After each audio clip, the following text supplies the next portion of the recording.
नमस्कार फ्रेंड्स, मैं आज आपके लिए उषा महाजन जी की एक कहानी रिक्ति सुना रही हूँ। तो शुरू करते हैं कहानी रिक्ति। इलाक के साथ भी सच बुरा हुआ। कितना समझाया था घर भर ने, भाई से लेकर दद्दा तक ने, कि लड़का अपने ख़ानदान के मुताबिक नहीं। न रुपया, न पैसा, न ज़मीन, न जायदाद, और ऊपर से नाक इतनी लंबी कि लड़की वालों को दिया कुछ लेंगे भी नहीं साहबजादे। आज के ज़माने में मामूली सी मास्टरी से परिवार का बोझ अकेले ही उठाएंगे। जनसेवा का व्रत जो ले रखा है, पढ़ाई लिखाई के बावजूद उसका फ़ायदा नहीं उठाएंगे। तड़क भड़क वाली कोई नौकरी मिलने से भी नहीं लेंगे। वरना तो क्या था, कह कहा कर कहीं अच्छी जगह भैया ही लगवा देते, नहीं तो चाचा जी से कहते। प्रशासनिक अधिकारियों से लेकर मंत्रियों एमएलओ तक पहुंच थी उनकी, पर नहीं। हजरत सिफारिश के सख्त खिलाफ थे, सुनते ही भड़क उठे। आप लोगों को शायद शर्म आ रही है मुझसे नाता जोड़ने में। अगर इला भी ऐसा ही सोचती हो तो। भड़क तो पापा भी बहुत गए थे सुनकर। बहुत समझाया अपनी बेटी को कि बिटिया, इस अक्खड़ इंसान के साथ तेरी नहीं पटने की। देर सवेर पछताएगी तू, भला हो कि अभी ही। पर बिटिया रानी मानती तब ना। अब चाहे मास्टर हो या कलेक्टर, अक्खड़ हो या जो कुछ भी, शादी करूंगी तो बस विनय से। उसी की दी हुई लाल पाड़ वाली सूती साड़ी लपेट कर ही चल दी थी इला विनय के साथ। शादी में भी कोई धूमधाम नहीं करने दी, न कोई गाजा बाजा। दिखावा विनय को कतई पसंद नहीं। और अब भरी जवानी में, 32 की उम्र भी आखिर क्या होती है। ऊपर से छोटे छोटे दो बच्चे, खुद को संभाले कि उनको। ससुराल के नाम पर सिर टिकाने को दो कंधे भी नहीं। ले दे के एक अंधी सास है, वो भी सहारा तो क्या बोझ ही होगी बेचारी पर। जिज्जी ने अपनी रेशमी साड़ी के आंचल से आंखें पोंछ ली। पूरे 8 साल छोटी है इला उनसे। कलेजा मुँह को आने लगता है जब भी सोचती हैं कि कैसे सहा होगा इला ने इतना बड़ा आघात। अब तो खैर 2 साल होने को आए। तार मिला तो यकीन ही नहीं हो रहा था कि उन्हें की इला आ रही है।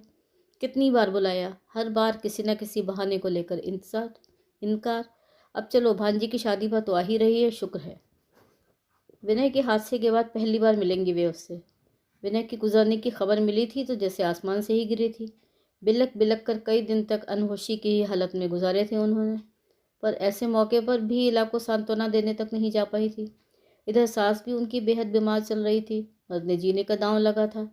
छोड़कर बहन को देखने चली जाती और पीछे कुछ हो जाता तो जिंदगी भर का कलंक माथे पर लगना था। सो बड़े सा, यानी उनके पति ही चले गए थे उनकी तरफ से।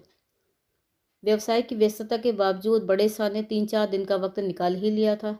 जानती थी वे उनके लिए नहीं, इला के कारण ही गए थे। पर उनका मन ही जानता था कि इला के प्रति बड़े शाह के लगाव को लेकर उन्हें कभी ईर्ष्या नहीं हुई।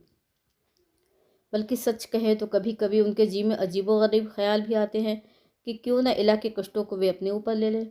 कोई सुने तो क्या कहे, पर कितनी ही बार दिल में उनके ये ख्याल नहीं उठा कि इला के बदले वैधव्य का क्लेश वे अपने ही ऊपर क्यों न ओढ़ लें। समस्त धन दौलत वैभव समेत अपने पति को ही इला को सौंप दे। खैर, ऐसी बातें तो कभी संभव हो पाई थी इस दुनिया में कभी। लेकिन रुपए पैसों से तो उसकी मदद की ही जा सकती थी। बड़े सा चलने लगे तो 10,000 की गड्डी उन्हें दिखाकर उनके सूटकेस में रखने जा ही रही थी कि वे चिल्ला पड़े, अरे क्या गजब कर रही हो तुम। लौटा देगी वो, और निश्चय ही। और ऊपर से बुरा भी मान जाएगी। कमाल करती हो, अपनी ही सगी बहन को नहीं जानती तुम। जानती क्यों नहीं, लेकिन ये भी जानती थी कि रुपए की भी अपनी एक जगह होती है, रुतबा होता है। रुपए के पुलंदे ना थमाए होते तो पापा ने तो ऐसा सुदर्शन स्वरूप वर उन्हें कहाँ मिला होता। रुपए की वैसे वर पक्ष को ज़रूरत क्या थी। मोटर गाड़ियाँ, दो दो आलीशान कोठियाँ, लंबा चौड़ा फैला व्यवसाय।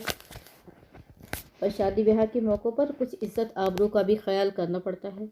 रूप रंग में जिज्जी साधारण ही सही, पर क्या रुतबा है उनका ससुराल में। जब तक सास जिंदा रहीं, बेशक उन्हें लौडियों की तरह उंगलियों पर नचाती रहीं, पर उसके ऊपर जाते ही चाबियों के गुच्छे के साथ सारे अधिकार समेट लिए थे उन्होंने परिवार के। मजाल थी कि उनकी आज्ञा के बिना नौकर नौकरानियों से लेकर देवरानियों तक मामूली से मामूली निर्णय भी कोई उनके पूछे बिना अपने आप ले ले। बच्चे बड़े हो गए, अब तो उनकी देखरेख की भी जिम्मेदारी नहीं। सो जिज्जी आजकल कुछ सोशल वर्क भी करने लगी थी। लाल वाली नई कंटेसा मैड ड्राइवर 24 घंटे उनकी सेवा में हाजिर रहती थी। नगर के महिला मंडल की मीटिंग हो या बाल कल्याण समिति की कोई योजना, जिज्जी की उपस्थिति के बिना पूरी नहीं हो पाती। सबसे पहली और बड़ी चेक की राशि तो उनकी ही तरफ से आती थी ना। यही तो एक भावनात्मक संतोष था जो बड़े शाह ने उन्हें भरपूर मैसर कराया हुआ था। कमाते वे थे, संभालती थी जिज्जी। चाहे जितना खर्च करे, जितना चाहे लुटाए। पैसे की कदर नहीं जानती इला। उसे क्या पता कि हाथ भरा होने के कारण ही इतनी पूछ है जिज्जी के समाज में। आज तक उनका हाथ केवल देने के लिए झुका है। नाते रिश्तेदार कोई उनके आगे चू तक नहीं कर सकते। सभी तो उनके एहसानों के तले दबे हैं। सभी के मुंह उनके खुले हाथों से ही तो बंद कर रखे हैं, वरना तो खुसर पुसर बातें लोग किसकी नहीं करते। जानते सब हैं वैसे कि बड़े शाह ने कोई एक रखी हुई है इसी शहर में। खसम है मरी का, गनीमत है कि बांझ है निगोड़ी। आखिर कितने ले लेगी, कपड़े लत्ते गहने जेवर निचोड़ ले जितना चाहे, उनकी बला से उन्हें क्या। शुरू शुरू में खूब कोढ़ा करती थी वे, रोई पीटी भी। पर अब क्या करे, करे भी तो क्या, किस बलबूते बांध कर रखती उन्हें अपने आंचल के छोर से। उस छिनाल औरतों की तरह छलबल भी तो नहीं आता उन्हें। नई नई ब्याह कर आई थी तो रूठा रूठी करती भी थी थोड़ी। अब कौन सुनता है उनके। रो पीट कर अपना ही कलेजा जलाती। ये तो अच्छा हुआ कि उन्होंने अपनी ही एक अलग दुनिया बसा ली थी, जहाँ सब उनके आभारी थे, उनके कृपा पात्र। कितना सुख मिलता था उन्हें अपनी वाहवाही सुनकर। पिछले बरस उन्होंने अकेले ही अपने ही बलबूते रेवतीपुर गांव के विकास अभियान चलाया था। बाद में महिला मंडल की कुछ एक और दानी सदस्याओं ने उनके साथ इस कार्य में सहयोग किया था। पर सब जानते थे कि प्राइमरी स्कूल की बिल्डिंग और डिस्पेंसरी के अधिकांश खर्च की जिम्मेदारी जिज्जी ने ही अपने ऊपर ली थी। इस बात में ज़रूर तारीफ करनी होगी बड़े साहब की, उन्होंने कभी जिज्जी के निर्णय की आलोचना नहीं की। बस जब भी कभी इला को कुछ देने का नाम लेती तो टोक देते हैं वे उसे। पता नहीं क्या राज है इसमें। बहाना सिर्फ एक की, अपनी ही बहन को तुम नहीं जानती, लौटा देगी, लेगी नहीं। अब आ रही है ना इला, तभी देखेंगी वे।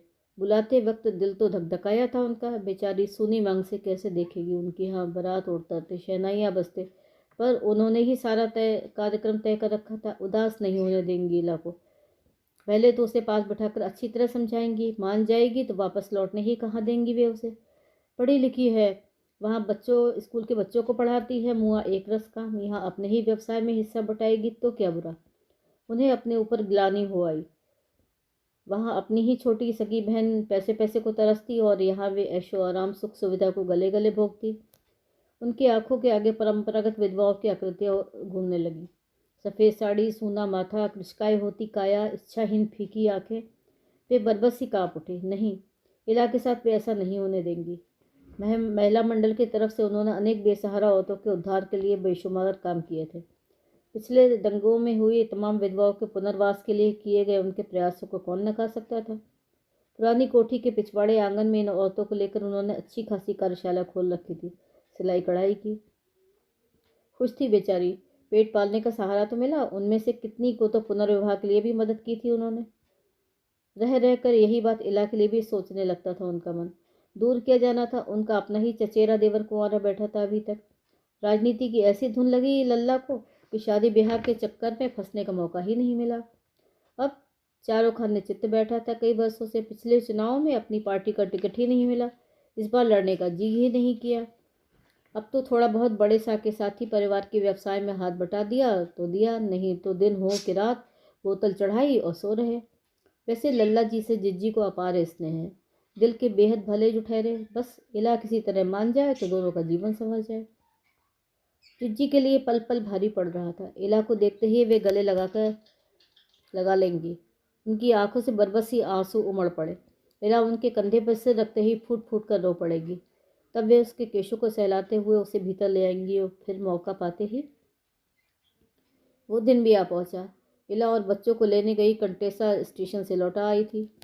दरवाजे के खुलने और बंद होने की आहट पाते ही वे दौड़ी दौड़ी बाहर आ गई। अरे, दोनों बच्चियां इतनी बड़ी बड़ी, इतनी सुंदर, हूबहू अपनी माँ की तरह। और उनकी माँ, उनकी चहेती इला। इला को देखकर वे भौचक्की सी रह गई। इला, ये तनिक दुबली दुबली भर लग रही थी पहले से, पर माथे पर वही बड़ी सी सिंदूरी बिंदी, हाथों में कांच की चूड़ियाँ, वही लाल पाड़ की साड़ी। तो क्या गले लगाने को उद्यत हाथ अगल बगल शिथिल होकर लटक गए। अगवानी को आगे बढ़ते पैरों को न जाने कैसे कैसे संशय ने जकड़ लिया। गाड़ी से उतर के इलाही आगे बढ़ी। किंग कर्तव्य विमूढ़ सी खड़ी जिज्जी को उसने बाहों में जकड़ लिया। कैसी हो जिज्जी, कितने बरसों के बाद देखा तुम्हें। जिज्जी थी कि जिह्वा को जैसे काट मार गया। अचंभित परेशान सी, कहीं भी तो क्या।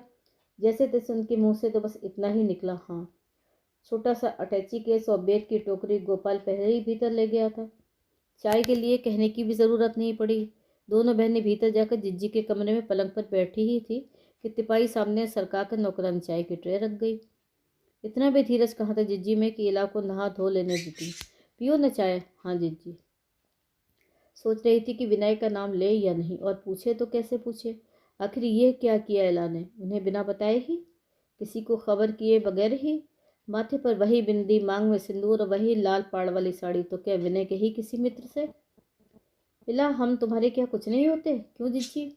यही सब, ये बिंदी सिंदूर। ओ जिज्जी, तुमने समझा कि मैंने फिर से शादी कर ली है, तुम्हें बिना बताए? हल्के निश्वास के साथ इला की डबडबाई आंखों से 2 बूंदें टपक पड़ी आंसुओं की। तुम भी तो जिज्जी शादी कर लेती और तुम्हें बताती भी ना, और फिर करती भी तो किससे? उन जैसा फिर से कोई कहाँ से? रुंधे गले से बोलती इला को सांत्वना देते हुए जिज्जी उसके केशों को सहलाने लगी। तू फिक्र न कर, ऐसी निराशा की बातें ना कर पगली, सब ठीक हो जाएगा सब। अपनी जिज्जी के रहते तुझे किस बात की चिंता? देख, यहाँ कोई कमी है भला? पर अब वे भी अपनी उत्सुकता को दबा नहीं पा रही थी। लेकिन तूने अभी तक माथे पे ये बिंदिया? क्या बताऊं जिज्जी, कितना प्यार करते थे वे मुझे, भूल ही नहीं पाती कि वे नहीं रहे। ये उनकी निशानी, ये बिंदी और सिंदूर। अबाक से जिज्जी आंखें पोंछती इला को विस्फारित नेत्रों से देखने लगी। उनकी आंखों के आगे अचानक ही बड़े सा की छवि तैर गई। इला को सांत्वना देते उनके हाथ सहसा अपनी ही गोद में आ टिके। उनकी आंखों से आंसुओं की अविरल लड़ियां बहने लगी। क्या हो गया था जिज्जी को अचानक ही? घुटने में सिर देकर वे फूट फूट कर रोने लगी। इला ने सोचा जिज्जी उसके लिए ही रो रही थी। नमस्कार, तो ये थी आज की कहानी रिक्ति। कहानी सुनने के लिए आप सबका बहुत बहुत धन्यवाद।